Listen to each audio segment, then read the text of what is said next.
Grab a brew, listen up, and get back to you. This is Things I Wish I'd Known podcast. Hello, you awesome beings. Welcome back to Things I Wish I'd Known, the podcast where we create positive change through conversation.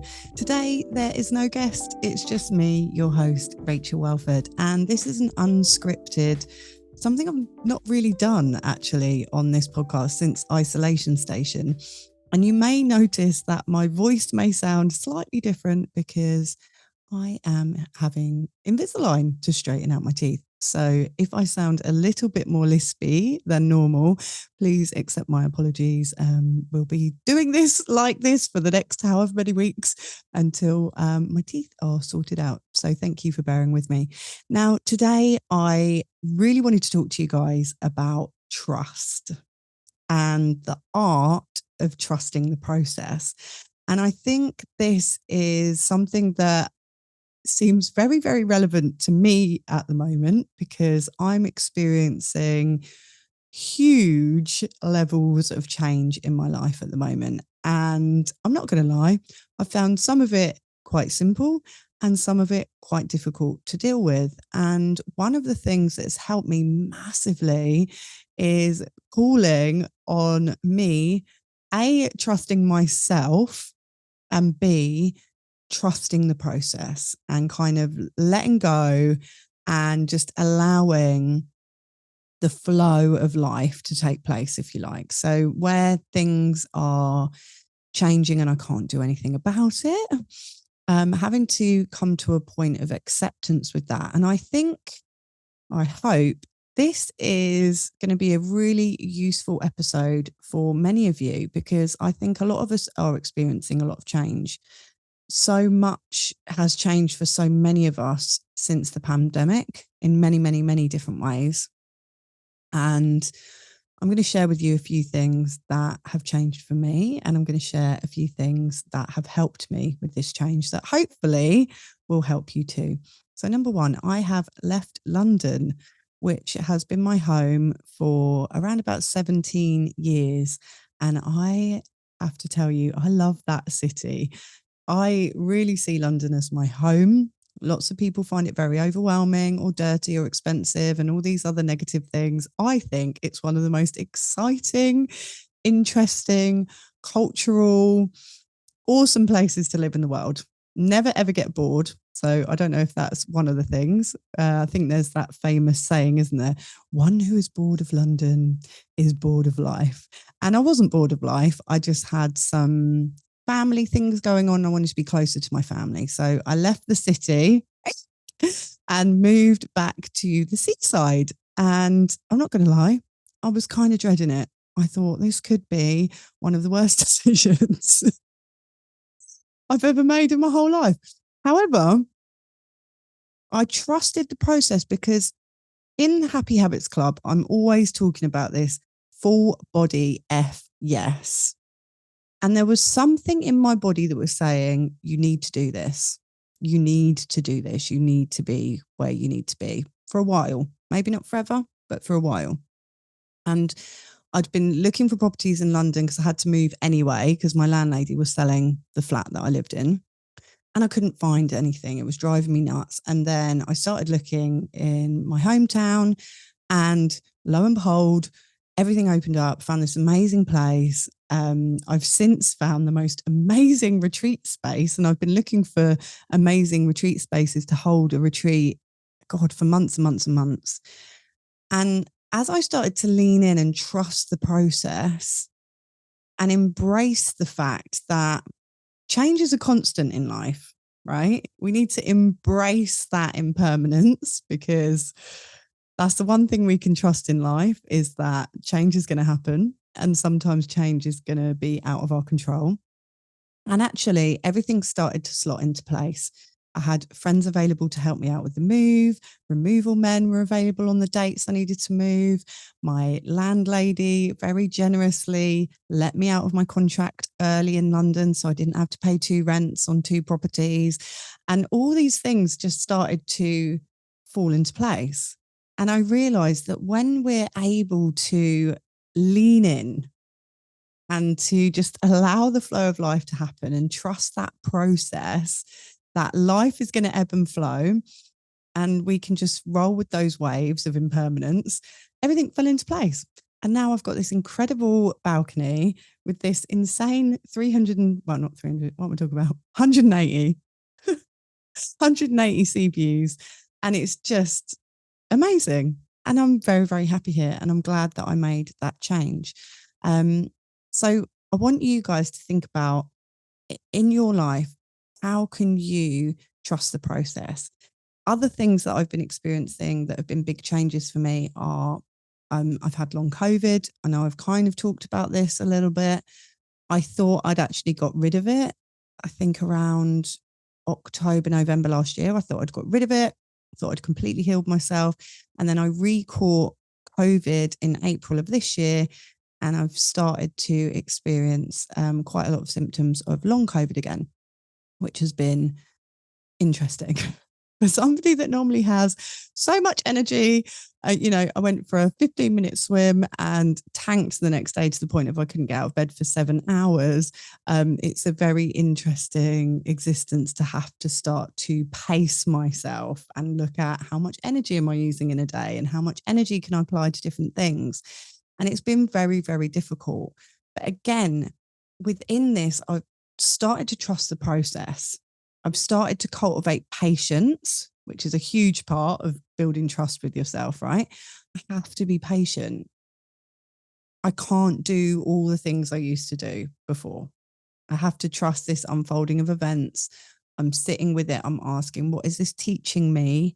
Instead of, why the fuck is this happening to me? This is so unfair, which is another position that I'm also willing to hold.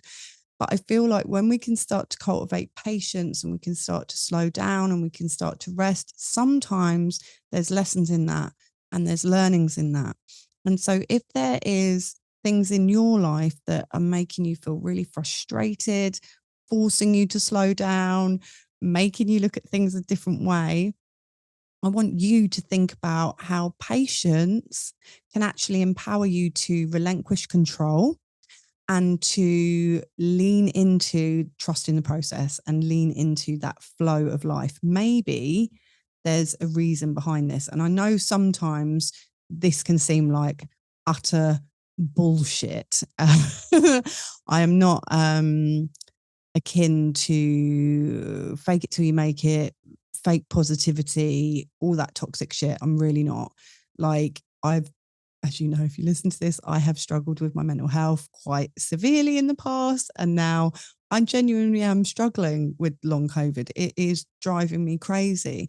But what I teach when I do therapy with people, when we're doing tapping therapy, one of the things I love about EFT is we say, even though I have long COVID, I love and accept myself. Even though I have long COVID, I trust in divine timing. I trust this is teaching me something. I trust I'm healing. I'm getting better every day, right? These are the kinds of affirmations that I'm starting to use to help myself embrace that uncertainty, build patience, which is tricky for me, and start to surrender some of that control. Because I don't know about you, but I am a bit of a control freak.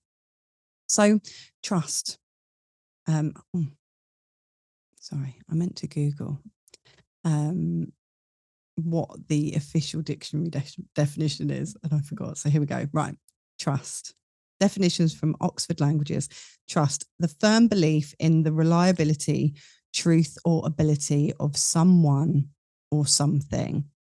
Relations have to be built on trust. Similar, confidence, belief, faith, right?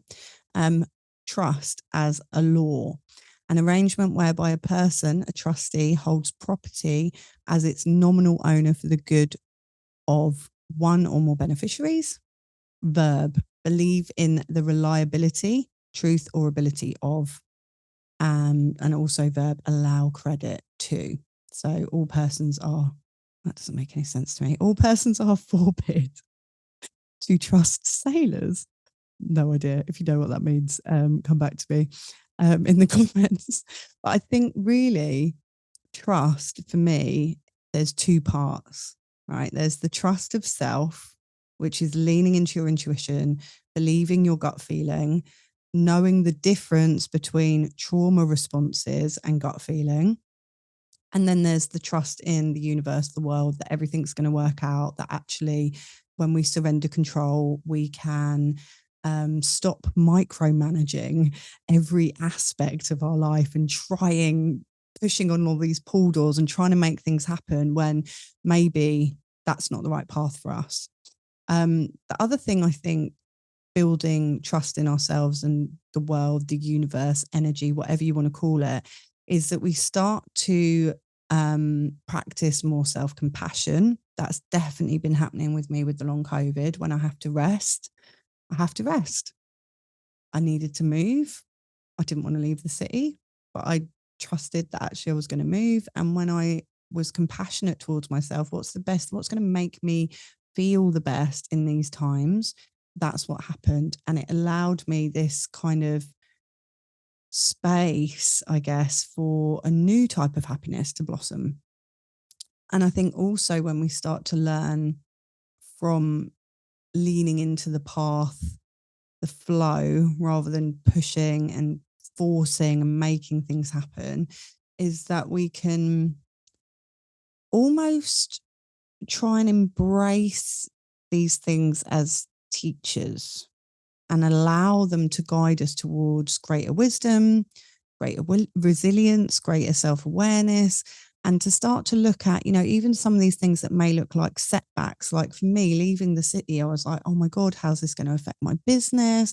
How's this going to affect my network? How's this going to affect me in general? Am I going to get bored where I'm living? Am I going to be unhappy where I'm living? But actually, I trusted the process and I reframed it not as a failure, but as a, stepping stone forward towards new things. And that actually sometimes just refining your path, adjusting your course slightly, can open you to so many things that you didn't know were there before. So I would love for you guys at home to think about trust in yourself, trust in the process. What does that look like for you? And if you are feeling really pulled from pillar to post, you're very confused about something, I want you to start to get quiet. And this can be really tricky, right? We live in a very busy world, lots of distractions. And I understand that meditation isn't the tool for everybody.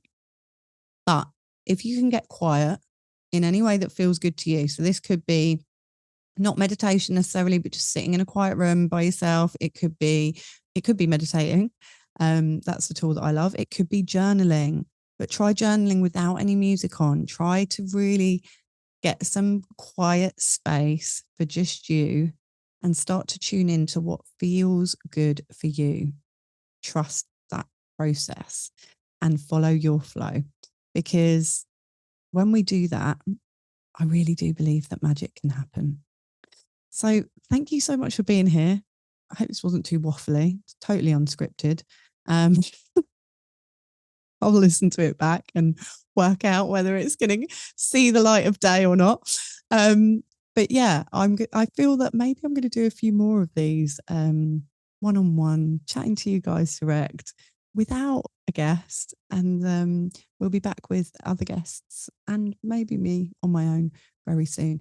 And I would also love to know who you guys are, who's listening to this podcast, where you hang out, what you like, what you want to hear, what you want from this podcast. So I'm going to put in the bottom of this episode a little link. And if you wouldn't mind, I'm not going to ask you for any personal information like your name, your email, anything like that, unless you want to join the mailing list, which you're more than welcome to do. But I would just love to know, what do you love about this podcast? Who do you want me to talk to? Who would you love to hear from as a guest? What kind of topics do you want me to cover, so that I can actually create even better episodes just for you? So thank you so much for being here. Thank you so much for listening. As always, do please like, subscribe and share. If you can, leave us a review. It really, really does help us to reach more people and to help more people, which is obviously why we're here. Thank you so much for being here. Much love.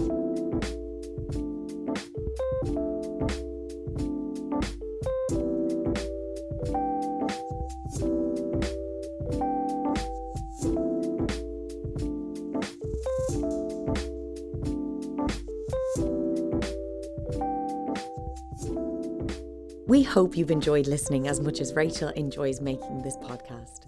Why not share it?